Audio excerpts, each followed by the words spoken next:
मेरे प्यारे दोस्तों, अस्सलामु अलैकुम वरहमतुल्लाहि वबरकातुहू। आज की इस वीडियो में हम बात करेंगे यूनिफॉर्म सिविल कोड यानी यूसीसी के बारे में, जिसे भारत सरकार द्वारा लागू करने की बात की जा रही है। आखिर यूसीसी है क्या और तमाम लोग इसका विरोध क्यों कर रहे हैं? अगर भारत में ये लागू हो जाए तो क्या इससे सिर्फ मुसलमान ही प्रभावित होंगे या दूसरे कौम पर भी इसका प्रभाव पड़ेगा? वीडियो में आखिर तक बने रहिए। यूसीसी से जुड़ी तमाम बातें और सवालों के जवाब आपको तफसील के साथ इस वीडियो में मिल जाएगी। वीडियो को लाइक करके तमाम मुसलमान भाइयों को ज़रूर शेयर करें ताकि हर मुसलमान यूसीसी को अच्छे से समझ पाए, और अल्तमज इस्लामिक इल्म यूट्यूब चैनल को सब्सक्राइब करके बेल के आइकन को भी ज़रूर दबा दीजिए। भारत सरकार जल्द ही यूनिफॉर्म सिविल कोड यानी यूसीसी को लागू करने वाली है। अगर ऐसा होता है तो मुसलमानों के निकाह, तलाक, विरासत और शरीयत के तमाम कानून ख़त्म हो जाएंगे। यूसीसी का असर सिर्फ मुसलमानों पर ही नहीं पड़ेगा, बल्कि इससे गैर मुस्लिम भी प्रभावित होंगे, और देश के सिख, ईसाई और अन्य कौम के लोगों को भी इसके नतीजे भुगतने होंगे। दरअसल भारत में सिविल केसेस यानी कि शादी, ब्याह, तलाक, विरासत और वक्फ के तमाम मामले सिविल कोड के अंतर्गत आते हैं, और भारत में हर धर्म और हर समुदाय का अपना पर्सनल लॉ मौजूद है। हिंदू धर्म के लिए 1954 में एक अलग पर्सनल लॉ बनाया गया, और ऐसा ही मुसलमानों के साथ किया गया। यानी अगर कोई मुसलमान विरासत, तलाक, शादी, विवाह इत्यादि के मामले कोर्ट ले जाता है तो उसका फैसला मुसलमानों की पर्सनल लॉ के तहत किया जाएगा, और अगर कोई हिंदू शादी, ब्याह, तलाक इत्यादि के मामले कोर्ट में ले जाता है तो उसका फैसला हिंदू पर्सनल लॉ के मुताबिक होगा। भारत में ऐसा इसलिए है क्योंकि इस देश में बहुत सी विविधताएँ मौजूद है। हर राज्य के अपने रीति रिवाज है और हर समाज की अपनी प्रथाएं हैं। अब ऐसे में कुछ लोग चाहते हैं कि वो यूसीसी लाकर इन सभी कानूनों को रद्द कर दे और सभी के धार्मिक फैसले एक कानून के मुताबिक किया जाए। लेकिन सवाल ये है कि क्या हिंदू, मुस्लिम, सिख, ईसाई या अन्य धर्म के लोग इसे स्वीकार कर पाएंगे? क्योंकि यूनिफॉर्म सिविल कोड दिखने में जितना आसान है, असल में उतना आसान है नहीं। जैसे आज भी हिंदू पर्सनल लॉ के तहत कोई भी हिंदू सामान, गोत्र या कुल में शादी नहीं कर सकता। या फिर अगर हम दक्षिण भारत के हिंदुओं की बात करें जिसमें अपनी भांजी के साथ शादी करने की परंपरा है, वहीं दूसरी तरफ इस्लाम में 4 शादियों की इजाज़त है, और मुसलमान अपनी भांजी से या शरीयत द्वारा प्रतिबंधित किए गए रिश्तों में शादी नहीं कर सकते। ऐसे में अगर भारत में यूनिफॉर्म सिविल कोड लागू होता है तो ये कैसे तय होगा कि सारे धर्म के लोग किस विधि से शादी करेंगे, किस रिश्ते में शादी नहीं कर पाएंगे, या फिर कितनी शादियाँ कर सकते हैं? क्या मुसलमानों को मंदिर में फेरे लेकर शादी करनी होगी, या हिंदू मस्जिद में निकाह पढ़ेंगे, या सरकार इसके लिए कोई नई पद्धति या कोई नया तरीका ईजाद करेगी? ठीक इसी तरह विरासत के मामले में हिंदू, सिख और मुसलमानों के अलग अलग पर्सनल लॉज है।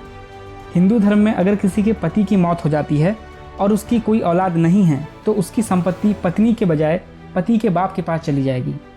अगर सरकार कानून लाती है और कहती है कि नहीं, ये संपत्ति अब उसकी पत्नी की है, तो क्या इस देश के हिंदू धर्म के लोग इसे स्वीकार कर पाएंगे?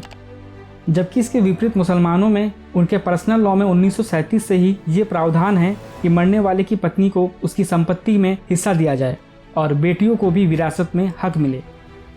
दरअसल भारत में यूसीसी यानी यूनिफॉर्म सिविल कोड को लागू करना बड़ा ही मुश्किल काम है। मुमकिन है कि भारत सरकार इस कानून को सिर्फ मुसलमानों के खिलाफ एक हथियार की तरह इस्तेमाल करे और वोट हासिल करने के बाद इसे एक ठंडे बस्ते में बंद कर दे।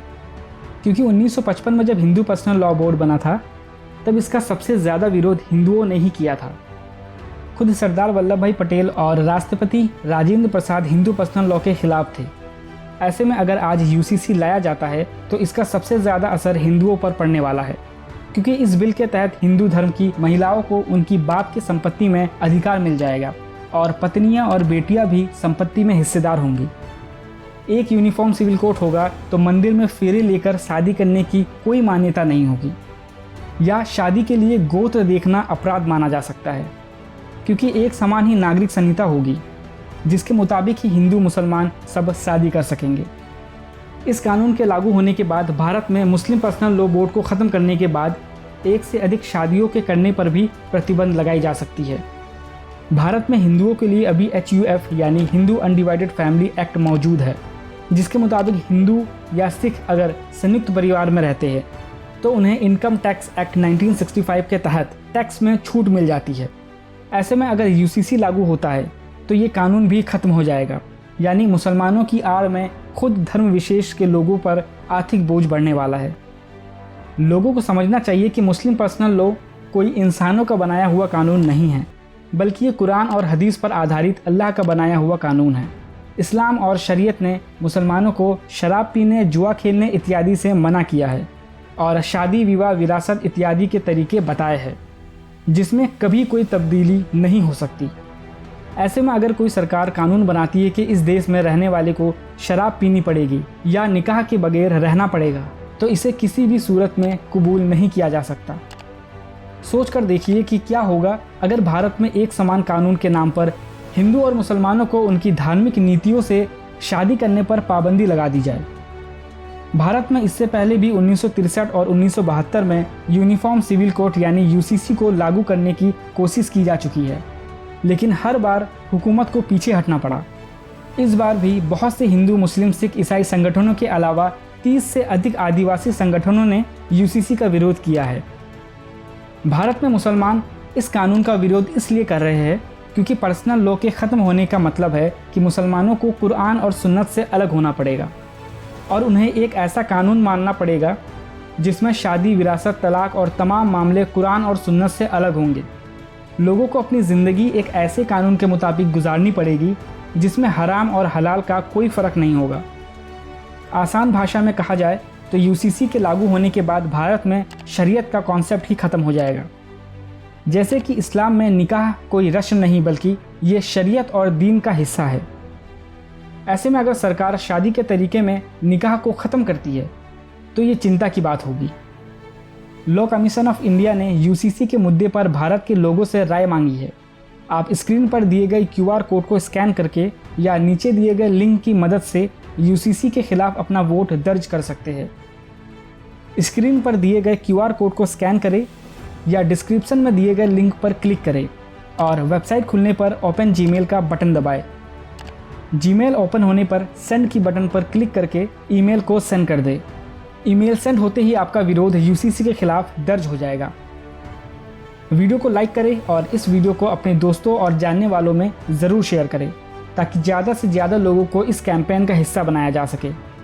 आपका एक शेयर कौम की तब्दीली का ज़रिया बन सकता है। अल्तमत इस्लामिक इल्म यूट्यूब चैनल को सब्सक्राइब नहीं किए हैं तो तुरंत सब्सक्राइब कर लीजिए और बेल के आइकन को भी ज़रूर दबा दीजिए। अस्सलामु अलैकुम व रहमतुल्लाहि व बरकातुहू।